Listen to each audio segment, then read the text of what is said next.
క్రైస్తవుడు అంటే ఎవరు? క్రీస్తును వెంబడించేవాడే క్రైస్తవుడు. ఈ పేరు ఎలా వచ్చింది, ఎందుకొచ్చింది? బైబిల్లో ఇది 3 సార్లు మాత్రమే కనిపిస్తుంది. కాని ప్రతి వాక్యమూ ఒక గొప్ప సత్యం చెబుతుంది. మొదటిసారి అపోస్తలుల కార్యములు 11:26లో అంతియొకయలో శిష్యులు క్రైస్తవులు అనబడిరి. అది వారు పెట్టుకున్న పేరు కాదు.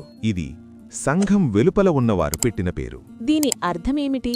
మీకు మీరే కాదు, మిమ్ములని చూచినవారు వీరు క్రైస్తవులు అని సాక్ష్యం చెప్పాలి. రెండొకసారి అపోస్తలుల కార్యములు 26:28లో అగ్రిప్పా రాజు పౌలుకు చెప్పెను, ఇంత సులభముగా నన్ను క్రైస్తవుణ్ణి చేయజూచుచున్నావే. దీనిలో సత్యమేమికి? దేవుని వాక్యములో శక్తి ఉంది.